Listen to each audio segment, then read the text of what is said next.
Assalamualaikum warahmatullahi wabarakatuh. Selamat datang kembali dalam Tursina Inspiring Podcast episode kesekian. Sama dengan beberapa episode sebelumnya, hari ini kita tidak kedatangan alumni, tapi kita akan ngobrol bareng sama kakak kelas 12 dari SMA Tursina IBS. Nah, sudah ada dua di sini. Boleh kenalan sendiri-sendiri dulu, silakan. Saya Nela Herman Ramadhani dari kelas 12 IPS. Dan saya Naila Najwa Fiananda dari kelas 12 IPS. Naila dan Dea ini adalah salah dua dari santri-santri kita yang alhamdulillah sekali melakukan proses pendidikannya dengan baik ya. Ada banyak prestasi dan juga capaian-capaian yang hari ini akan kita sharing gimana Naila dan Dea bisa force diri mereka sendiri sampai bisa mencapai prestasi-prestasi itu. Nah, ini untuk Naila, ini salah satu kalau sempat baca di website kita yang terakhir adalah juara 4 ya dari LPDP Business Competition, betul? Terakhir ini first runner up-nya UI War Innovation. Nah, ada yang baru lagi coba. Apa tadi? UI War Innovation 2023 di Kementerian Investasi. Oke, ini yang terbaru adalah runner up dari UI War Innovation dari Kementerian Investasi. Sedangkan Dea adalah salah satu perwakilan dari Indonesia untuk AFS ya, exchange ke Italia selama 10 bulan terakhir kemarin. Iya. Nah, jadi ini akan seru kita ngobrol dengan Dea gimana berani mengambil keputusan untuk cuti sekolah demi gain experience di luar negeri gitu. Nah, kita mulai dari Dea dulu mungkin ya gitu. AFS ini menarik karena mungkin belum banyak ya yang tahu dan juga mungkin belum banyak juga yang berani untuk exchange gitu di usia berapa waktu itu berarti? 17 tahun. 17 tahun jauh dari orang tua ke luar negeri, cuti sekolah, di boarding lagi gitu. Nah, gimana? Boleh diceritain dulu mungkin AFS itu apa begitu mungkin ya? Jadi kalau AFS sendiri itu dia sebuah kayak organisasi dari internasional gitu, dan di dalamnya tuh ada beberapa kegiatan seperti kegiatan volunteer dan juga ada kegiatan yang paling utama itu exchange student. Nah, exchange student sendiri ini tuh emang untuk seluruh siswa yang ada di dunia untuk melakukan pertukaran pelajar di berbagai negara. Nah, salah satunya itu ada di negara Eropa, terus abis itu ada di Amerika juga, dan bisa juga di daerah Asia juga. Nah, untuk saya sendiri itu kemarin 10 bulan melakukan exchange student ke Italia bersama 10 peserta Indonesia yang lainnya dari berbagai pulau yang ada di Indonesia. Oke. Dulu awal kemudian kamu tertarik untuk exchange gitu. Coba AFS ini itu gimana nih? Dulu tuh awalnya itu emang dapat informasi dari Tursina, dari sekolah sini itu. Jadi dari Tursina sendiri ada mengadakan sosialisasi gitu.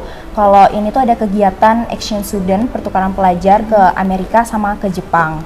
Nah, itu tuh dibawahi sama Bina Antar Budaya. Jadi Bina Antar Budaya ini sebuah organisasi non-profit dari Indonesia, dan di bawahnya tuh ada 3 program, yaitu KLIS, AFS, sama program beasiswa ke Jepang. Nah, saat itu tuh emang saya tertariknya tuh sama KLIS yang pergi ke Amerika. Tapi karena nggak lolos sampai tahap akhir, akhirnya saya tuh memberanikan diri untuk mencoba di AFS ini. Nah, akhirnya waktu saya mencoba, motivasi terbesar saya adalah karena dulu itu cuma sebatas pingin coba sekolah di luar negeri. Pingin tahu rasanya tuh kayak gimana sih, karena kan kalau orang berpikir sekolah atau kuliah di luar negeri itu kan kayak wow banget, kayak sangat berbeda di Indonesia tuh kayak gimana gitu kan. Jadi saya sendiri pingin mencoba gimana ya sekolah di sana itu, dan akhirnya mencobalah AFS ini, dan alhamdulillahnya sampai tahap akhir lolos dan akhirnya berangkat ke Italia itu. Oke. Waktu pertama kali AFS ini kamu sudah tahu kalau akan berangkat ke Italia? Belum. Italia itu kan bahasanya beda ya? Iya. Berarti kamu ada ambil kelas bahasa sebelumnya? Iya, jadi kalau sistemnya dari AFS itu, kita waktu awal pendaftaran, kita tuh diperbolehkan buat milih negara. Negara apa aja yang pingin kita pilih. Nah, waktu itu saya tuh milih 5 negara. Ada negara Jepang, habis itu Switzerland, Belanda, Prancis sama Denmark, pilihannya itu. Tapi dari 5 negara ini ternyata nggak ada yang ke Italia gitu. Nah, tapi itu tidak kayak menjadi patokan kalau misalnya kita tuh bakalan di 5 negara ini, salah satu dari 5 negara ini. Nah, jadi at the end bakalan dari IFS-nya itu tuh bakalan milihin kita yang cocok itu kita tuh di negara mana sih sesuai dengan form yang udah kita isi, seperti kayak personality kita, terus kebiasaan kita itu kayak gimana. Dan emang menurut saya setelah saya udah di Itali itu sangat cocok sama kepribadian saya gitu. Jadi emang dari IFS-nya sendiri akan memfilter nanti anak ini tuh bakalan cocok di negara mana aja gitu. Oke, berarti emang sudah ada assessment-nya gitu ya. Iya. Anyways, dia sempat bikin vlog ya gitu. Mungkin aku pernah ditonton juga di playlistnya Tursina, dan itu kamu ngomongnya bahasa Itali full gitu. Boleh kali ya dicoba. Coba perkenalan, mungkin perkenalan singkat gitu pakai bahasa Itali gitu ya. Boleh deh. Ciao a tutti, io sono Dea, ho 18 anni. Adesso la mia scuola si chiama Tursina International Islamic Boarding School. Oke. Itu berarti selama di sana kamu ada partner ini nggak? Kayak partner apa ya? Buddy gitu ya? Iya. Ada gitunya juga kalau selama di Italia? Ada, jadi dia tuh kayak semacam volunteer gitu, Ustazah. Oh, berarti tim AFS yang di sana Iya. gitu. Oke, baik. Nah, terus berarti selama kamu di sana kamu tinggal dengan host family, host keluarga family. angkat. Dipilih juga oleh panitia dari AFS-nya ini. Iya. Oke, baik. Nah, kemudian selama 10 bulan AFS gitu ya, Dea gitu, ada apa yang paling kemudian memorable sekali gitu ketika kamu akan kembali ke Indonesia? Ada kayak, wah saya akan meninggalkan ini semua 10 bulan ini gitu. Jadi kalau misalnya di flashback lagi, bulan-bulan pertama sampai bulan ketiga itu adalah masa-masa tersulit di sana. Karena kan kita masih beradaptasi sama lingkungan baru, budaya baru, terus juga keluarga baru yang 180 derajat itu sangat berbeda sama kebiasaan kita yang ada di Indonesia kan. Jadi 3 bulan pertama itu adalah masa-masa tersulit karena kita harus ngebiasain semuanya mulai dari bahasa dan budayanya. Tapi masuk ke bulan keempat, bulan kelima itu udah mulai kayak menikmati masa-masa di Itali karena kan kita udah mulai paham bahasa Itali itu kayak gimana. Dan fun fact aja juga dari AFS itu nge-provide semua kita buat belajar bahasa Itali. Jadi dari AFS itu kita ada kayak bimbingan les bahasa Itali gitu. Jadi semuanya tuh udah di cover sama AFS-nya gitu. Jadi kita mulai bulan keempat kelima itu udah mulai bisa komunikasi dikit-dikit gitu kan. Emang kuncinya tuh semuanya tuh dikomunikasikan ya Ustazah. Jadi kalau misalnya kita nggak bisa komunikasi kan kita nggak menikmati kehidupan kita di sana gitu. Tapi ketika kalau kita udah bisa komunikasinya, bahasanya, itu tuh jadi terlihat mudah gitu. Jadi pertemanannya juga lebih enak karena orang Itali sendiri itu dia sebenarnya bisa bahasa Inggris. Teman-teman saya tuh di kelas tuh bisa bahasa Inggris, cuman mereka tuh nggak terlalu yang ingin bicara dengan bahasa Inggris tuh lo nggak pede gitu. Karena kan orang-orang kayak misalnya negara di Korea, Jepang itu kan mereka punya bahasa sendiri yang kuat kan. Jadi mereka tuh mempertahankan bahasa mereka. Jadi mereka tidak mau pakai menggunakan bahasa asing lainnya kayak gitu. Jadi emang agak sedikit sulit. Tapi setelah itu lambat laun akhirnya punya kayak circle pertemanan gitu di sekolah, terus kegiatan-kegiatan kayak volunteer di luar sekolah juga. Dan akhirnya lama-kelamaan nyaman dan memasuki bulan ke-7, 8 yang udah mau balik ke Indonesia itu rasanya kayak sedih banget karena bulan-bulan ke-6, 7 itu kita udah mulai terbiasa sama kebiasaan baru, sama sekolah, sama teman-teman semuanya, sama kedekatan sama keluarga kan udah mulai rekat banget gitu kan. Jadi kayak sedih aja gitu harus meninggalkan semuanya itu dan memulai lagi dari nol di Indonesia, sekolahnya dan lain sebagainya gitu. Kayak udah lagi nyaman-nyamannya, udah melewati badai istilahnya, terus harus pulang gitu ya. Oke, jadi kita akan ngobrol lagi tentang FS ini deh. Kita ke Naila dulu. Naila ini yang paling satu tuh Gays Go Apps ini ya. Jadi kalau mungkin yang di rumah sering membaca website Tursina, ada santri kami Naila dan temannya ya Olivia Meka membuat aplikasi Gays Go Apps. Nah, boleh dijelasin dulu Gays Go Apps ini apa? Jadi GSGO Apps itu merupakan project entrepreneur kita di spesialisasi sebenarnya. Cuman kita kembangkan lagi jadi ikut perlombaan-perlombaan gitu di Indonesia. Jadi GSGO Apps ini merupakan aplikasi kesehatan mental untuk konsultasi yang terpercaya, terjangkau dan gampang untuk dimainkan. Karena target pasar kita itu remaja di Indonesia yang mungkin keuangannya terbatas. Jadi kita akan memberikan solusi atas permasalahan-permasalahan remaja Indonesia dengan adanya GSGO Apps ini. Menarik sebenarnya GSGO Apps ini karena tidak bisa dipungkiri ya, isu kesehatan mental itu kayak menjadi concern dari semua lembaga pendidikan, bahkan yang non pendidikan itu juga menyasar isu ini untuk dijadikan campaign-campaign mereka gitu. Nah, kamu sendiri mengambil tema ini itu biasanya ini karena kita dekat ya dalam artian itu, apakah kamu punya pengalaman terkait ini atau bagaimana gitu? Sebenarnya saya tuh suka baca berita gitu kan Ustazah, baca berita-berita, dan waktu habis selesai COVID itu banyak banget remaja yang kena masalah kesehatan mental. Jadi 1 dari 3 remaja di Indonesia itu mengalami masalah kesehatan mental. Dan sedih banget kan ya Ustazah. Dan saya juga di sini dorm yang kita selalu tinggal sama teman dan mungkin nggak punya space ya. Jadi kalau misalnya saya ngelihat saya sering dan sama teman-teman butuh bercerita, butuh menulis gitu. Tapi mau kedatang ke psikolog dan psikiater langsung tuh mahal banget gitu. Jadi solusinya ya bikin aplikasi yang bisa bercerita, bisa menulis, tapi dengan harga yang terjangkau. Oke, berarti apa aja untuk yang sekarang GSGO Apps ini punya fitur apa aja berarti ya istilahnya? Jadi kita punya 4 fitur. Yang pertama yaitu mental treatment yang untuk konsultasi dengan psikolog dan psikiater itu. Terus ada daily dose. Jadi ini bentuknya pop up. Jadi pengguna tuh bakal ngatur di pengaturan kayak mau pop up jam berapa gitu. Nanti muncul. Nah, isinya tuh bisa kayak tips-tips atau informasi pengetahuan terupdate soal kesehatan mental di dunia gitu Ustazah. Terus ada fitur GSGO Notes. Jadi itu fitur menulis yang dilengkapi sandi. Terus ini juga gratis sama kayak daily dose. Terus kita juga punya GSGO Shop. Jadi kan kalau habis konsultasi biasanya kita dihimbau sama para ahli kayak kamu kayaknya mending membaca aja deh, atau baca buku motivasi atau coba melukis kayak gitu-gitu. Jadi kita sediain di GSGO Shop. Jadi begitu selesai konsultasi dapat rekomendasi bisa langsung check out gitu, nggak harus pindah ke aplikasi yang lain. Menarik gitu. Berarti sekarang ini GSGO Apps ini bentuknya masih buka prototipe ya? Iya, prototipe saja. Ada sosial medianya? Ada sosial medianya, ada Instagramnya. Boleh dipromosiin.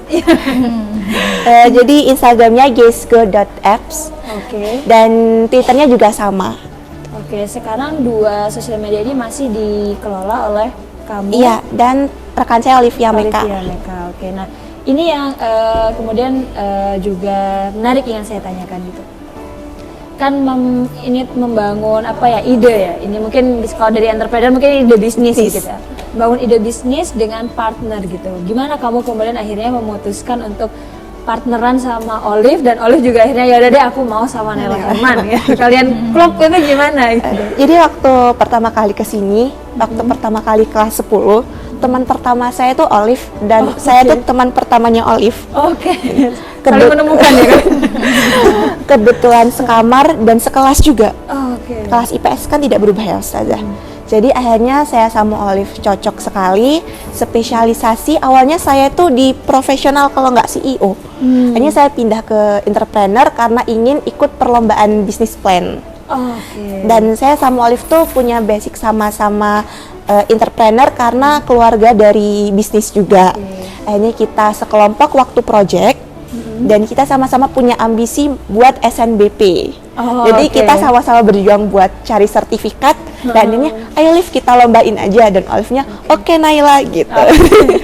Jadi visinya sama, kebetulan background keluarganya juga sama, ambisi SNBP.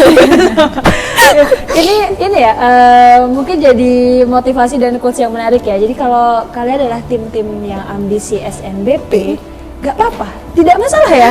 Untuk ngambis itu tidak masalah, yang penting prosesnya jelas, punya partner yang support system bahasanya ya kalau sekarang, support systemnya juga oke gitu. Nah, ini untuk kalian berdua gitu, mengembangkan Gaze Go, kemudian IFS Exchange itu gitu, seperti yang tadi saya bilang ada apa ya, butuh keberanian di dalam situ gitu.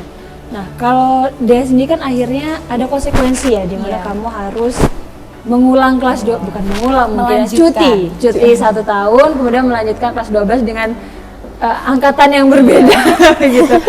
Apa yang kemudian dulu membuat kamu yakin gitu deh bahwa ya udahlah nggak apa-apa gitu. Padahal kalau ngeliat dari ceritanya Naila kan penting banget ya kayaknya temen dari awal ini, dan sekarang kamu harus melanjutkan kelas 12 yang super penuh tekanan target ini dengan angkatan lain gitu. Apa yang waktu itu motivasinya? Jadi fun fact aja ya Ustazah, dia tuh sebenarnya orangnya yang suka banget mencoba hal baru gitu. Tantangan baru itu suka banget yang challenging. Jadi waktu ketika dapat informasi ada kegiatan IFS Action Student ini, gak tanpa berpikir panjang langsung ya udah coba aja gitu, minta izin orang tua, dan orang tua kan juga sangat terbuka dan kayak nggak ngapa-ngapain anak-anaknya buat ngapain aja gitu kan, asalkan di jalan yang benar. Ya udah nggak apa-apa, dicoba aja gitu. Nah, waktu awal daftar itu jujur aja saya tuh nggak pernah mikir yang sampai nanti oh iya aku pulang segini gitu ya. Jadi kayak soalnya orang tua saya tuh juga selalu memberikan kalau misalnya jalani apa yang sekarang ada gitu loh, nanti kedepannya dipikir nanti aja gitu. Nah, akhirnya waktu lama-kelamaan udah sampai tahap akhir, udah punya finalisasi kalau misalnya bakalan berangkat ke Italia, dapat info dong kalau misalnya 10 bulan dan nanti itu SMA-nya tuh harus melanjutkan sama adik kelasnya, nggak bisa langsung kuliah gitu. Nah, waktu di situ langsung kayak berpikir, oh iya juga ya nanti pulang sama baru kepikiran, oh iya nanti pulang sama adik kelas ya, aduh gimana ya gitu. Tapi balik lagi karena ini kan emang pilihan dari saya sendiri yang pingin buat melakukan action student ini, jadi mau nggak mau semua itu pasti ada konsekuensinya. Kalau misalnya kita mau meraih impian kita, capaian kita, pasti ada hal yang kita tinggalkan. Mungkin Naila juga kayak gitu, waktu Naila pergi ke Jakarta atau kemana, pasti dia nggak ngikutin kegiatan pembelajaran di sekolah. Jadi kayak kalau misalnya kita mau mendapatkan sesuatu yang ingin kita raih, pasti ada satu hal yang ketinggalan. Dan mungkin di konteksnya saya ini tentang sekolah kelas 12-nya ini harus melanjutkan bersama adik kelas. Jadi emang awalnya susah, kayak ngerasa anxiety gitu, aduh gimana ya bareng sama adik kelas, tapi ya kalau dijalanin baik-baik dan dibalikin lagi karena ini emang pilihan saya sendiri, jadi ya harus diterima konsekuensinya seperti ini. Tapi so far akhirnya jadi karena sekolah juga mendukung ya di lingkungan, dan adik kelasnya tidak rese ya. Alhamdulillah tidak. Itu yang paling penting gitu ya. Jadi alhamdulillah juga mungkin quotes-nya paling utama adalah itu ya, karena ini pilihan dan ya memang kamu yang mau, orang tua mendukung, jadi adalah gas aja lah. Apa yang terjadi nanti ya nanti aja lah. Nanti aja. Sekarang aja. Nah, sama nih kalau Naila gimana? Tadi juga sempat disinggung sama Dea kan, akhirnya kamu beberapa kali ikut lomba demi developing Gaze Go Apps ya sepertinya gitu. Bener. Ada pasti lebih banyak waktu yang tersita, lebih banyak KBM yang mungkin harus kamu tinggalkan dan kamu kejar nanti, itu gimana kamu waktu itu? Sebenarnya kalau saya sama Olive itu mungkin ketertinggalannya itu waktu karena kita waktu keluar aja, yang harus ke Jakarta, ke Surabaya gitu-gitu. Karena waktu pembuatannya kita tuh cari di waktu orang-orang istirahat, baru kita kerjain Ustazah. Oh ya Allah, oke. Itu hampir 2 bulanan kayak gitu baru Gaze Go tuh jadi gitu. Jadi kalau misalnya kita harus ke Jakarta selama seminggu atau ke Surabaya juga, kita bakal ngelis kita tuh ketertinggalan apa aja selama sekolah. Nanti kita kejar secepat mungkin gitu. Oke, jadi pada dasarnya kalian sudah punya ini ya, punya list sendiri ya gitu, kayak ya aku akan tinggalan ini, maka aku targetnya harus menyelesaikan ini sampai kapan gitu. Time management jadinya. Oke, baik. Nah, selama proses perkembangan Gaze Go dan juga IFS ini, kalian punya untold story nggak gitu guys? Ya kayak kalian keep banget nih, kayak aduh mau aku ceritain tapi kok ini kayaknya jangan deh gitu. Kayak punya nggak gitu yang ya siapa tahu malah justru bisa memotivasi gitu. Biar memotivasi gitu ya. Iya betul. Jadi GSGO ini kan juga ketemu banyak banget dosen dan orang-orang hebat ya Ustazah. Karena saya suka presentasi di mana aja dan nggak jarang banget kita tuh kena kritik. Dan mengkritiknya tuh menertawakan gitu loh. Agak menyakitkan gitu. Tapi di situ saya sama Olive ngerasa mereka punya hak untuk seperti itu. Mereka udah lebih dulu daripada kita untuk masuk dalam ranah bisnis. Jadi kalau mereka mau menertawakan anak SMA itu wajar, dan tugas kita tuh belajar lagi dan minta tanya salah kita tuh apa. Jadi kadang setiap lomba kalau misalnya kita habis dikritik seperti itu dan tidak menang ya Ustazah, kita tuh bakal nunggu di depan pintu keluar waktu selesai acaranya. Dan kita bakal ngejar dosen atau orang-orang gede ini. Saya kasih proposalnya sama Olive sama nanya, Bu dosen, Bapak, saya salah di mana ya? Boleh nggak kalau saya minta masukan biar GSGO bisa berkembang dan direalisasikan gitu. Jadi setelah itu, dan alhamdulillah respon dari beliau-beliau ini itu sangat bagus. Jadi kayak iya nanti sejam lagi kalian berdua ketemu saya ya gitu. Nanti saya kasih tahu nih apa aja yang harus kalian perbaiki. Yaitu yang benar-benar bikin kenapa GSGO bisa jadi kayak sekarang itu karena juga dari masukan orang hebat yang saya temuin sebelumnya. Berarti sebelum menjadi runner up di lomba terakhir ini sudah banyak lomba-lomba lain yang kurang beruntung dan dipenuhi dengan kritik-kritik gitu ya. Tapi alhamdulillah itu yang kemudian akhirnya jadiin kamu dan Olive dan GSGO sendiri ini lebih matang ya, secara pemikiran, secara konsep dan juga plan developingnya ke depannya begitu. Oke, ini menarik. Jadi mungkin kalau anak usia kita ya, waktu saya seumuran kalian ya menerima kritik itu kan agak bikin down ya. Aduh jangan kasih usia kalian, usia saya aja masih kayak yang mungkin overthinkingnya 3 hari, seminggu gitu ya. Tapi ini kalian sudah berani mengejar. Oke, that's a good move. Thank you, Ustazah. Kalau Dea ada yang Ada. Jadi gini ceritanya. Gimana ceritanya? Jadi waktu itu kan saya mau ketemuan sama teman saya di Italia nih posisinya. Nah, biasanya kalau di Italia itu kan dia ada metro yang di bawah tanah itu kan, buat yang jalan cepat gitu. Nah, akhirnya saya tuh turunlah ke situ, mau beli tiket rencananya. Nah, tiketnya tuh di sana kan baru gitu kan. Sebelumnya tuh kayak manual beli ke orang gitu loh. Tapi akhirnya waktu itu udah dirubah jadi pakai sistem pakai layar sentuh gitu. Nah, ada nih waktu saya udah mau beli tiketnya, udah mau selesai, mau pergi, ada bapak-bapak itu tuh kayak kebingungan gitu loh. Kebingungan gimana ya ini cara buat ngeprint tiketnya itu. Akhirnya saya minta ini bilang ke bapaknya, Bapak mau saya bantuin gitu. Oh iya boleh Kak, ini gimana ya caranya gitu. Terus akhirnya ya udah saya bantuin kan itu. Akhirnya udah. Terus akhirnya dari situ kita tuh ngobrol banyak karena kebetulan juga tujuannya tuh sama-sama untuk pergi ke Centrale, itu di senternya gitu. Akhirnya kita tuh berangkat bareng dan akhirnya ngobrol bareng. Nah bapaknya tuh tanya, kok kamu bisa sih bahasa Italia? Kamu kuliah di sini ya gitu? Oh iya, soalnya saya belajar bahasa Italia di sini. Saya SMA masih belum kuliah gitu. Oh gitu, dari negara mana? Dari negara Indonesia gitu. Oh Indonesia yang Bali-Bali itu ya? Tetap ya. Jadi yang mereka tahu itu Indonesia tuh Bali gitu. Gitu. Iya Bali. Bapak pernah ke sana gitu ya? Oh belum pernah ke sana gitu. Terus orangnya ini cerita kalau misalnya dia ini seorang chef di Italia. Jadi dia tuh punya restoran. Dan dia itu ingin mengembangkan restorannya dia sampai ke ranah internasional karena dia itu pernah juga ngembangin di salah satu negara di Malaysia atau di Singapura gitu, di sana juga. Dan dia itu juga ingin punya rencana buat ngembangin restorannya itu di Indonesia juga. Nah dari situlah bapak-bapaknya ini tuh tanya, di Indonesia itu kira-kira kalau makanan Italia tuh suka nggak ya orang-orangnya gitu. Terus saya jawab, iya suka kok Pak, banyak banget pizza, pasta yang orang-orang tuh tertarik dan pingin banget gitu makanan kayak di Italia autentik gitu. Akhirnya bapaknya tuh tanya, kalau misalnya di Bali, saya dengar-dengar emang di Bali itu udah penuh banget ya, berarti gak ada potensi buat membangun restoran kan di sana gitu. Terus saya tuh bales, iya bener Pak, kalau di Bali atau di Jakarta itu udah terlalu crowded karena kan terlalu banyak orang-orang masyarakat pendatang yang datang ke sana. Jadi mungkin kalau misalnya membangun restoran yang baru itu tuh jadinya kayak gak keangkat gitu loh restorannya gitu. Jadi akhirnya saya tuh bilang, tapi ada salah satu kota di Malang. Promosi. Di Malang itu mahasiswanya banyak, universitasnya tuh di sana tuh banyak juga. Jadi mungkin Bapak bisa di sana tuh melihat potensi gimana ya buat restoran makanan Itali dan kayak gitu.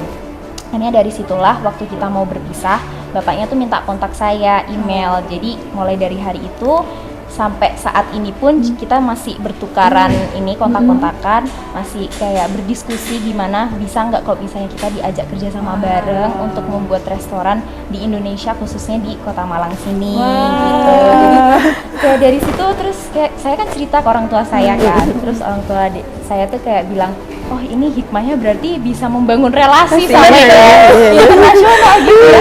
Unexpected banget kan kalau kayak gitu, tiba-tiba orang random gitu nyamperin terus tanya peluang restoran di Indonesia tuh kayak gimana gitu. Jadi menarik ya, karena kayak sekali mendayung 5.30 2.30 terlalu gitu ya. Menarik ya, jadi mungkin di masa depan kalau ada orang kesulitan print tiket kereta ya kayak bisa dibantu ya, siapa tahu gitu. Ini jadi jalur rezeki yang harus siapin gitu buat kita nggak tahu gitu. Oke. Ini menarik, Untold Story ini kayaknya baru, ini perdana ya? Iya, perdana. Oke, menarik. Nah, selanjutnya nih, ngomongin tentang sekolah gitu, prosesnya. Gimana dulu awal masuk boarding? Tidak pusing? Tidak. Jadi awalnya pas kesini tuh kan Tursina terkenal banget kan? Oh, beneran. Jadi kalau misalnya mau masuk sini tuh harus inden selama beberapa tahun. Jadi waktu daftar ke sini tuh ternyata untuk kuota SMP itu udah tutup. Jadi waktu itu saya ke sini untuk masuk yang SMA karena waktu itu orang tua ngelihat pergaulan di luar terlalu liar ya. Jadi kayak tidak terkontrol, mending kamu di boarding school udah jadi anak baik gitu. Terus akhirnya saya dikasih pilihan sama orang tua mau di mana aja, dan kebetulan pas kesini gedungnya bagus banget. Pandangan pertama ya? Pandangan pertama. Dan waktu itu TSI itu lagi bikin ini bazar. Jadi saya kayak wah makanannya banyak gitu. Pikiran anak kecil ini kayak mau di sini. Akhirnya waktu itu langsung tes, alhamdulillah keterima, dan kakak kelas yang jaga waktu itu juga baik-baik. Jadi kayak wah mau di sini deh. Akhirnya masuk sini SMA-nya. Alhamdulillah gitu. Kalau Dea? Kalau saya sendiri itu kan dulunya di MTS ya Ustazah. Terus banyak banget itu kayak pertanyaan dari orang tua terutama, itu kenapa kok nggak lanjut MAN 2 aja? Kan sebelahnya. Gitu. Terus akhirnya tuh cari-cari informasi pingin sekolah di boarding itu karena sebatas international. Karena dulu itu saya tuh punya impian pingin kuliah di luar negeri, sebersih keras itu pingin kuliah di luar negeri. Nah, saya tuh dulu pikirnya kalau misalnya di sekolah internasional berarti kan emang linknya tuh udah kemana-mana gitu kan, dan mungkin akan lebih besar lagi peluangnya untuk bisa keterima di universitas luar negeri gitu. Akhirnya cari-cari info, dapetlah di Tursina ini gitu. Terus dia juga cari-cari informasi di internet juga kan. Terus bener kata Naila, gedungnya bagus. Terus semuanya fasilitasnya kayak terlihat lengkap dan baik gitu kan. Dan akhirnya daftarlah dan masuklah ke boarding school Tursina ini gitu. Gitu. Kemudian gitu sudah masuk sini nih gitu kan. Gimana kemudian sempat ada kendala nggak waktu itu untuk kalian? Kan masuk sini yang sebelumnya di rumah kan mungkin cukup bebas ya, dalam artian kalian tidak terjatah waktu kapan harus keluar kamar, kapan harus makan kayak gitu. Sekarang masuk boarding harus semua serba teratur begitu ya, ada jadwal-jadwalnya. Kalian dulu gimana untuk coping ya sama sistem baru gitu, jadwal baru gitu? Jadi dulu Naila waktu SMP dan SD tuh memang suka berkegiatan kayak les gitu. Jadi waktu masuk sini juga mungkin sibuknya sama, cuman bedanya di sini mungkin lebih nggak ada handphone gitu ya, dan nggak ada kayak ketemu orang tua gitu. Cuman akhirnya sama aja Ustazah, sama kegiatannya sama, harus bimbel dan sebagainya. Cuman kalau misal yang bikin kaget itu mungkin Alhamdulillah di sini jadi rajin tahajud. Alhamdulillah. Dulu itu enggak kan, soalnya bangun tuh sholat subuh, terus biasanya kan tidur lagi ya. Kalau SMP, SD gitu kan. Jadi pas di sini dibangunin sama murabia langsung tahajud, jadi itu salah satu pencapaiannya sih. Oke, itu yang ini ya, yang beda banget ya. Dan alhamdulillah di rumah masih insya Allah dilanjutkan. Alhamdulillah. Alhamdulillah ya. Kalau nggak digeret Masuk lagi pondok desa pulang gitu. Ya kalau dia waktu itu gimana?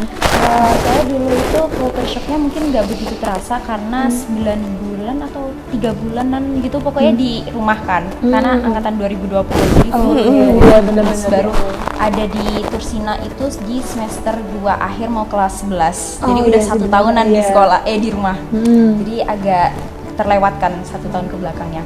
Tapi waktu masuk ke sini itu mungkin kagetnya tuh karena di sini itu cepet-cepet ya keluar kamar itu mungkin kayak gitu. Tapi justru dari situ dia tuh berpikir kalau misalnya itu tuh membangun kita tuh jadi lebih kayak aware sama time management kita. Kayak jadi lebih disiplin dan kayak kita harus bisa melihat waktu juga gitu loh. Oh ini udah jam segini berarti kita harus udah mulai siap-siap. Terus juga kita belajar buat berbagi sama teman kamar kita karena kan kamar mandi terbatas betul, iya. tapi jamnya juga singkat jadi mau nggak mau gimana kita harus memanage semua itu biar semua anak kamar bisa mandi bisa siap-siap dengan baik dan benar. Oke, berarti memang mungkin harus disiapkan juga ya dari rumah juga kalau misalnya sudah memang berkegiatan malah membantu mungkin ya, tidak yang Kaget-kaget. tidak kayak kaget banget di sini. Oke, kemudian ini terkait dengan program spesialisasi gitu. Seberapa banyak sih sebenarnya program spesialisasi ini membantu proses belajar berkembangnya kalian begitu di Tursina, di bagaimana? Kan saya entrepreneur, Ustadznya Ustadz Miftah. Dan Ustadz Miftah tuh bener-bener sangat membantu. Saya kemana-mana kan ditemenin Ustadz Miftah, ke Jakarta temenin Ustadz Miftah, ke Surabaya juga Ustadz Miftah.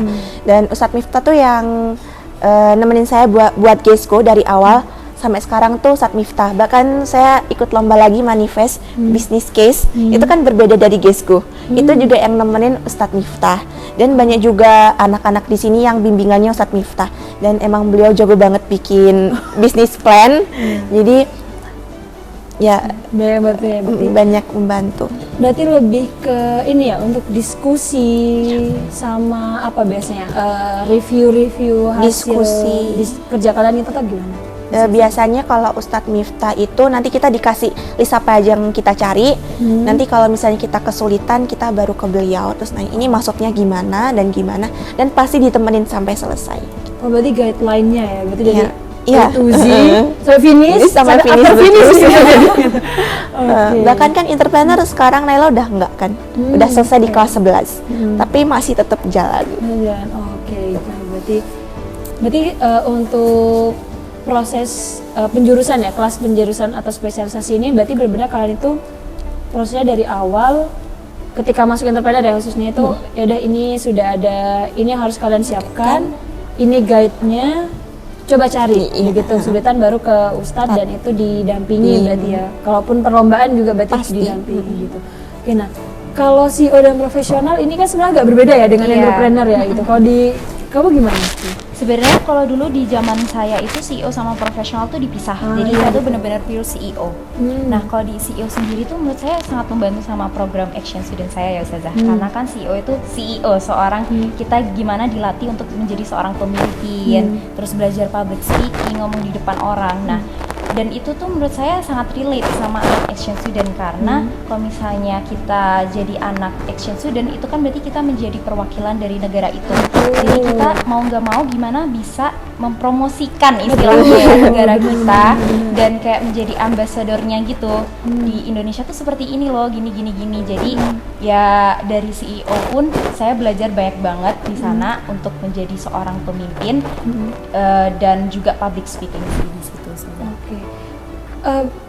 Kalau nggak salah CEO tuh juga ada ini ya magangnya. Iya. Magangnya nggak sih? Tapi kalau waktu zamannya saya dulu itu disuruh buat kayak project gitu dan saya ngadain projectnya itu ini bahasa isyarat, bahasa Oh. isyarat buat ini orang-orang Buat bisu. jadi ada kayak event gitu ya? Ya, event di teach ini. Oke. Berarti di CEO itu ada proses pelatihan itu tadi ya, public speaking, Iya. kemudian apa ya bahasanya? Presentasi. Gestur Iya, presentasi gestur gitu ya. gitu. Ya sih itu menarik karena rasanya tuh memang untuk belajar apa ya, body language. Ya, body itu istilahnya. Untuk belajar body language, kemudian public speaking itu kayaknya memang harus dari SMA ya gitu, apalagi kalau niatnya memang punya keinginan gitu ya untuk exchange, untuk kemudian lomba ya sifatnya presentasi di depan banyak orang, di depan dosen-dosen tuh kayaknya butuh apa ya, pembawaan dan juga confidence ya mungkin. Oke, baik. Nah, kemudian nih dari sekian banyak pengalaman kalian sejauh ini gitu dan GESGO, kemudian lomba-lombanya, AFS, di Tursina, kalian pernah mengalami hal-hal yang unexpected nggak? Maksudnya kayak lebih tepat kalau unexpected, bukan unexpected apa ya, kayak di luar ekspektasi ya, unexpected ya, bukan gitu. Jadi kayak ekspektasi kalian ini nih gitu, tapi ternyata itu tidak tercapai gitu. Nah, kalian pernah mengalami hal-hal itu nggak? Pasti pernah sih kalau di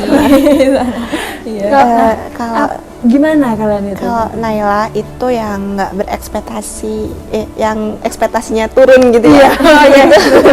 Ekspektasinya turun.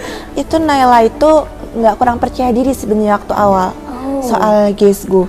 Karena kita coba lombain yang di deket-deket, itu bahkan nggak masuk semifinal, Ustazah. Oke. Jadi sebenarnya waktu ngikutin LPDP itu juga nggak bakal kepikiran bakal menang. Jadi karena waktu itu juga pasti lombain di deket-deket sini nggak menang, akhirnya kayak kita nih salah di mana ya? Kita tuh kenapa ya? Gitu. Akhirnya tuh sempat kecewa beberapa waktu juga. Soalnya kayak yang di deket-deket aja kalah, gimana nanti pas dibawa ke yang nasional, besar gitu. yang gede gitu. Terus akhirnya Ustadz Miftah bilang kalau enggak, ini tuh berarti rezekimu bukan di sini gitu. Dan alhamdulillah ternyata lomba kalau udah dilombain itu nggak bisa dilombain lagi Ustazah. Jadi harus selalu ada yang berubah. Yang baru. Dan alhamdulillah waktu itu menangnya di LPDP. Jadinya alhamdulillah setelah sekian hanya kecewa-kecewanya terbalas gitu. terbalas di LPDP dan kemudian yang selanjutnya itu yang runner up Iya, di UI. itu. Oke. Berarti selama dari awal GESGO pertama kali datang sampai kemudian di LPDP ini developnya banyak sekali berarti ya? Banyak sekali. Saya udah pernah yang di sini, pernah ke Surabaya juga, terus pernah yang di Bandung, pernah yang di Jakarta, terus kalah, terus saya balik lagi ke Jakarta baru menang lagi. Terus pernah ikut IYBC juga. Cuman tuh dalam bahasa Inggris, dapat gold medal yang IYBC. IYBC. Oh, yang pertama kali Iya, GESGO pertama menang gitu kali ya? GESGO menang. Oke, baik. Berarti memang kadang apa ya, kegagalan-kegagalan itu seharusnya tidak disikapi sebagai akhir. Iya, benar. Itu harus disikapi sebagai awal. Kalau udah menang baru selesai. Oh, baru selesai gitu. Tapi kenapa kamu kemudian lanjut cari lomba lagi, Naila? Soalnya masih pengen. dan alhamdulillah Ustadz Miftah juga terus membimbing. Oke. Jadi lanjutin aja gitu. Lanjutin aja, oke. Sebelum lulus ya? Sebelum gitu. lulus. Oke, itu kalau Naila, kalau Dea pernah mendapatkan hal-hal yang meleset ya dari ekspektasi. Mungkin ini sih tentang sekolah di luar negeri itu kayak gimana. Jadi kan sempat disinggung kan kalau pingin deh sekolah di luar negeri, kuliah di luar negeri itu kayak gini-gini gitu. Ternyata waktu udah nyampe di Italia menjalankan sekolah di sana itu tuh tidak seindah yang dibayangkan ternyata. Tidak selalu indah. Tidak Pasti selalu ada indah. indah-indahnya, cuman nggak Ternyata selalu selalu indah indah. mulus Oke. gitu. Karena ternyata emang sistemnya dari sekolah itu sangat berbeda sama kayak negara-negara lainnya seperti di Amerika atau negara lainnya kayak di Asia lainnya gitu. Dan menurut saya sendiri sekolah di Italia itu bahkan agak sedikit mirip sama sekolah di Indonesia dari sistemnya dan lain sebagainya. Bahkan menurut saya kalau di Italia itu minusnya agak kurang di organisasinya. Kalau di Indonesia kan emang banyak banget ya organisasinya itu. Tapi kalau di Italia itu emang organisasinya ya kalau dari sekolah cuma satu aja yang OSIS itu. Kalau misalnya mau cari organisasi lain ya harus di luar sekolah gitu. Jadi waktu itu karena tahu ternyata sistem sekolahnya kayak gitu, jadi mau nggak mau dia nyari organisasi di luar sekolah. Ya, kegiatan volunteer Pak. Berarti waktu kamu di Itali, kamu juga selain yang dari FS sudah ada nih di sekolahmu di Sisilia. Iya. Di Sisilia Italia ini. Jadi kamu juga mencari organisasi lain di luar sekolah Iya. gitu, mandiri gitu. Iya, mandiri. Oke, hikmahnya di situ ya. Jadi akhirnya menambah keberanian dan keberanian benar. lainnya gitu. Tapi apakah kemudian ketidakpuasan ini gitu ya itu menyurutkan ambisimu untuk kuliah di luar negeri deh ya? Enggak sih, tetap masih pingin kok buat kuliah di luar negeri, tapi untuk S2-nya. Untuk S1-nya mungkin di dalam Masih di negeri dalam negeri dulu. dulu. Oke, ditahan dulu ya. Iya. Gitu. Oke, baik. Nah, kemudian ini yang selalu saya penasaran adalah tentang gimana kalian mengkomunikasikan mimpi-mimpi itu gitu, kepada orang tua gitu. Nah, karena kan tidak jarang ya mungkin orang tua yang punya ekspektasi sendiri gitu anaknya mau gimana, harus gimana kayak gitu. Kalau apalagi mungkin pasti ya kamu waktu ketika gagal itu pasti kamu menelpon ya, menangis biasanya kan kita gitu kan tidak menang bun gitu, ini gimana gitu. Nah kalau kamu waktu itu gimana? Yang kalau nggak menang gitu ya Ustazah. Orang tua itu malah lebih tahu duluan daripada saya. Kan kadang kalau misalnya pengumuman lomba itu lewat Gmail dan sebagainya. Gmail saya kan dipegang orang tua sama kakak keluarga gitu pokoknya. Jadi mereka lebih tahu duluan, dan lucunya lagi mereka tuh misal saya kalah gitu ya. Mereka bakal rembukan di belakang saya. Coba kita harus bikin skenario yang menghibur gitu. Nanti mami bilang ini, ayah bilang ini, nanti aku bilang ini, kakak saya tuh ngomong gitu. Jadi pas kalah misal nih di IPMI dulu tuh, waktu itu kalah di IPMI, pas saya buka WA waktu pertama kali pengumuman dan saya nggak lolos itu udah banyak chatnya, nggak apa-apa kok, bisa lagi nanti belum selesai gitu. Jadi saya mendengarnya agak lucu sebenarnya ya gitu, tapi menyenangkan juga. Iya gitu. Terus ayah saya tipikal yang nggak bisa menyuarakan itu kan, jadi kayak mau makan apa gitu, uangnya habis kah gitu. Tapi nggak pernah diberi kayak kamu harus seperti ini, seperti itu. Malah ayah saya tuh nggak terlalu suka saya belajar. Oh, why? Karena ayah saya tuh takut saya nggak bahagia gitu. Jadi soal jurusan, soal mau masuk apapun itu, saya selalu dikasih terserah kamu, yang menjalani adalah kamu, kamu happy, keluarga happy gitu. Jadi saya selama ini misal kok Naila belajar terus gitu, itu beneran bukan tekanan dari orang tua, itu saya sendiri yang berambisi. Ini bukan lucu ya, jadi kayak agak menarik ya. Biasanya kita kalau melihat orang tua zaman sekarang ini justru ayo belajar kayak gitu kan. Nah justru tekanan-tekanan seperti itu yang bikin anak ini jadi malas gitu, kayak kenapa sih aku disuruh untuk belajar terus kayak gitu. Nah ini justru ketika dibebaskan, ditekankan yang penting bahagia, malah anaknya nih yang berambisi gitu. Soalnya kalau misalnya orang tua membebaskan atau memberikan banyak privilege itu ya, anak itu bakal ngerasa kalau saya harus juga memberikan lebih, Ustazah. Oke. Jadi saya ngerasa kalau saya diberi ini sama orang tua, saya harus ngasih ekspektasi saya yang setinggi-tingginya gitu. Berarti istilahnya kamu deal with your own expectation pada akhirnya gitu. Ya, itu sudah cukup sih daripada kita harus deal with our own expectation and others expectation gitu. Kayak agak berat gitu. Kalau dia waktu itu ke luar negeri nih ya, jauh. Ini biasanya bapak-bapaknya agak berat biasanya. Jadi kalau orang tua dia tuh alhamdulillahnya selalu terbuka sama apapun. Jadi orang tuanya dia tuh selalu bilang kalau misalnya ada sesuatu yang ingin dicapai atau ingin menyuarakan apapun, kita terbuka aja, kita diskusi bareng. Dan itu tuh emang selalu diterapin dari dulu waktu masih kecil. Jadi apapun itu kita tuh selalu diskusi dulu. Kamu tuh maunya apa, kamu pingin kenapa kok pilih ini dan lain sebagainya, itu dikasih tahu tujuannya itu kenapa. Nah dari situlah kayak orang tua itu bisa yakin gitu loh, kenapa kok ngebolehin saya buat pergi ke Italia. Dan juga mungkin karena ngelihat kalau saya tuh mampu bisa di sana, beradaptasi juga di sana, jadi mungkin orang tua saya tuh bisa memberikan kepercayaan sepenuhnya ke dia kalau misalnya nanti bisa beradaptasi juga di sana gitu. Berarti memang dari kecil kamu sudah terbiasa untuk speak up ya, ngomongin aku maunya ini, nggak mau itu gitu. Nah ini juga menarik kemudian dari cerita kalian ngobrol dengan orang tua ini, apakah kemudian itu yang membuat kalian akhirnya sudah punya apa ya, visi, target gitu ya, kayak karena kamu sudah tadi kayak ambisi SNBP pasti sudah punya target kuliah juga tentu saja.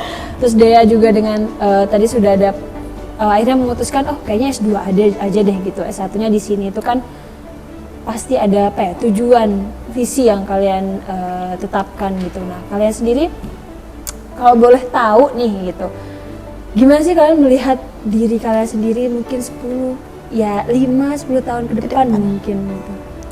Saya itu kalau misalnya soal visi dan pengen mencapai apa, saya itu dapatnya pas perjalanan ini.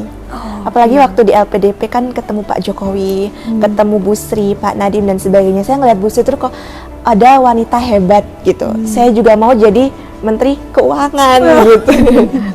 Dan setelah itu Direktur LPDP dan banyak banget orang di LPDP kemarin itu orang ITB. Dan saya tanya ke booth-nya ITB itu bagaimana dan sebagainya, dan sebelah saya waktu itu ada bapak-bapak dari ITB juga dan bilang kamu masuk ITB aja di di SBM gitu. Terus akhirnya saya tuh selama perjalanan ini akhirnya saya bisa ngutin saya mau jadi apa ke depannya, saya mau kuliah di mana, habis jadi ini saya mau jadi apa. Terus saya udah merangkai gitu. Alhamdulillah. Alhamdulillah. Berarti perjalanan ini yang gitu. Oke. Berarti sebelumnya sudah pernah ada bayangan atau sebenarnya dulu nggak kepikiran atau gimana? Sebenarnya saya anak kesehatan.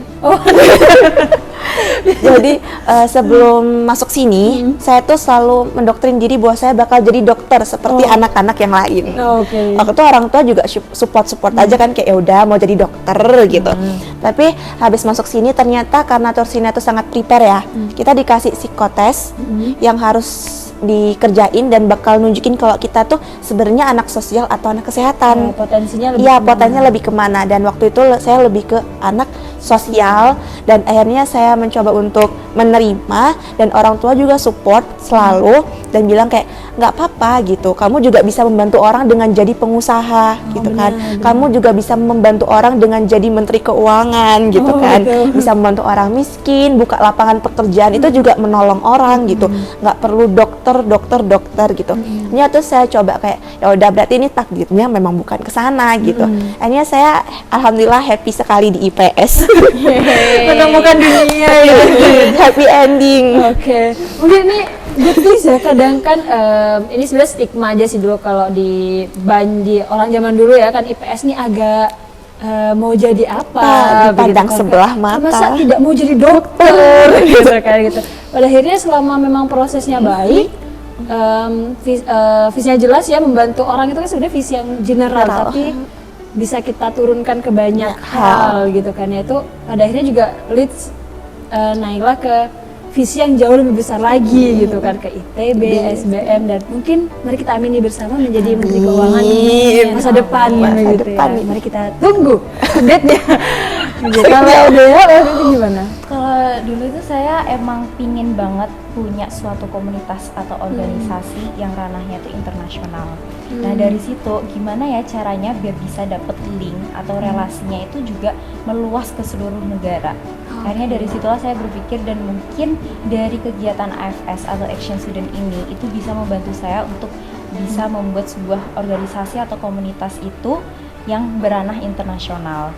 Akhirnya dari situlah kayak saya sama teman-teman saya dari berbagai negara, kita tuh kayak mulai membicarakan apa ya kira-kira yang menarik, isu-isu terkini yang kita tuh bisa mengangkatnya dan kita buat sebuah komunitas yang baru kayak gitu. Dan karena emang saya orangnya suka banget sama kegiatan yang sosial, kegiatan volunteer kayak gitu-gitu, saya juga punya berimpian untuk menjadi kementerian. Ini calon-calon orang kementerian sebenarnya. Ini kabar baiknya ya gitu. Semoga masih diberikan kesempatan dan waktu sampai saat itu tiba. Kalau sejauh ini dengan teman-teman yang di AFS apa sudah sempat masih berkomunikasi? Iya. Sampai sekarang pun kita masih komunikasi, dan biasanya tuh kita Sabtu Minggu tuh kayak teleponan bareng gitu tapi karena saya ada di Tursina di boarding, jadi nggak bisa seintens sama teman-teman yang lain. Tapi kalau teman-teman yang lain tuh kadang kita juga buka Jimit, nge-zoom bareng, jadi masih komunikasi gitu, masih baik. Dan kita pun juga kadang ada terfikirkan buat liburan bareng. Kadang nanti kita tahun ini ke Indonesia ya, nanti di rumahnya Dea, nanti kita ke tahun ini ke Thailand ya. Menarik sekali. Ini keuntungannya ya ketika kamu berani ambil international activities itu. Jadi benar-benar temennya ya dari mana-mana. Kayak gitu. Oke. Nah ini yang hampir terakhir deh guys, saya penasaran banget gitu. Kalian punya role model nggak? Iya, punya. Boleh diceritain kayak gitu, siapa sih role model kalian gitu? Ada 2. Oke, siapa gitu? Role model saya yang kalau soal cita-cita itu Bu Sri. Jadi ini banyak menginfluence banyak orang loh. Karena kemarin waktu pidato beliau yang saya lihat secara langsung, beliau tuh menyampaikan pencapaiannya selama 5 tahun terakhir dan saya amazed sekali. Dan yang kedua itu ayah saya soal kegigihannya kayak bekerja keras gitu, jadi wirausahawan, dan saya juga mau jadi seperti itu. Oke. Berarti Bu Sri dan ayah sendiri lingkungan terdekat ya lingkungan terdekat. Bahkan mama saya tuh kalau saya udah mulai oleng belajarnya bakal ngirim fotonya Bu Sri. Coba kamu tanya Bu Sri, kalau belajar begini nggak gitu. Oke. Ini langsung kayak oh iya enggak, berarti saya nggak boleh kayak gitu. Gitu. Sepertinya komunikasi di keluarga Nela cukup asik ya gitu. Coba tanya Bu Sri gitu. Foto Bu Sri nggak bisa ngomong. Oke, baik. Kalau Dea? Kalau role model saya tuh yang pertama mama saya. Karena kan mama saya tuh suka banget sama kegiatan sosial. Jadi dari kecil emang udah didoktrin. Kayak udah diajakin kegiatan sosial ke masyarakatan ini, ke sana, ke situ, ke yatim piatu dan lain sebagainya. Jadi emang dari situ tuh kayak ternyata seru ya kalau misalnya berhubungan sama masyarakat itu, kita tahu jadinya isu-isu sosial, kita tahu permasalahan di lingkungan sekitar kita. Nah dari situ kita tuh juga punya motivasi buat kayak yaudah deh, siapa lagi kalau bukan kita penerus bangsa buat bisa merubah semua permasalahan yang ada di lingkungan kita gitu. Terus yang kedua itu adalah Najwa Shihab. Karena fun fact aja, saya tuh tertarik buat ikutan AFS itu gara-gara Najwa Shihab juga, karena Najwa Shihab kan alumni AFS ke Amerika. Jadi saya tuh tahu AFS juga karena salah satu dari Najwa Shihab juga, karena ngelihat Najwa Shihab ini bisa sekeren itu, bisa sesukses itu. Ya akhirnya saya terinspirasi lah dari beliau ini gitu. Untuk ikut AFS juga lah, palingnya satu step sama nih. Semoga kan kita juga sama, amin ya Allah. Semoga. Itu saja mungkin sebenarnya sudah cukup banyak ya kita berbagi, menarik. Yang paling saya ingat kalau dari Dea adalah sebenarnya kebaikan dari itu ya, yang menolong orang yang tidak kita kenal dimanapun kita berada itu tuh ternyata benar-benar bisa membawa kita itu ke jalur rezeki yang mungkin bisa nggak kita duga gitu, dan nggak tahu juga nih kedepannya ternyata dari bapak-bapak tiket Italia ini siapa tahu ternyata visi yang tadi untuk ya membangun komunitas sosial, memajukan sekitar justru malah dari situ jalannya gitu kan. Kita nggak pernah tahu ya di masa depan apa yang terjadi, dan kegagalan itu bukan akhir ya Nela ya gitu. Tetap berusaha, tetap sampai akhirnya bisa menang.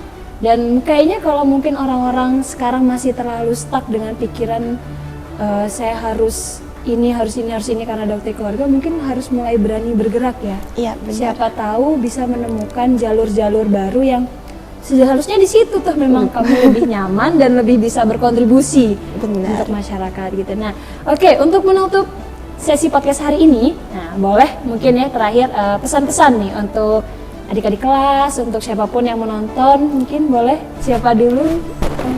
Oke, Nala dulu. Jadi sebelumnya saya tuh suka banget dibikin bimbingan kecil-kecilan sama adik kelas, gitu. Jadi saya mau ngasih tahu kalau saya punya quotes bagus, yaitu Allah menghancurkan rencanamu karena Allah tidak mau rencana menghancurkan kamu. Jadi kalau misalnya kamu ngelakuin suatu usaha yang sangat-sangat optimal tapi belum rezekinya, percaya deh selanjutnya bakal ada rezeki yang lebih besar daripada apa yang kamu rencanain sebelumnya.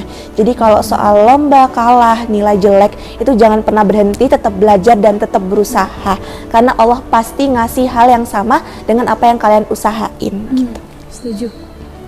Oke, good job. Terus kalau dari saya itu kita kan mungkin kalau misalnya mau mencoba hal-hal baru, sebuah challenging yang baru, itu kan pasti ada keraguan di dalam diri kita kan. Mungkin juga Naila waktu mau mencoba Gaze Go untuk direalisasikan pasti ada rasa kayak aduh maju mundur gitu kan. Nah intinya itu kita tuh harus yakin karena you don't have to be perfect to start, but you have to start to be perfect. Jadi kita tuh untuk memulai sesuatu tidak harus sempurna dulu, tapi dari kemauan kita untuk memulai hal itu, kita bisa belajar menjadi orang yang lebih sempurna. Benar. Oke, menarik sekali.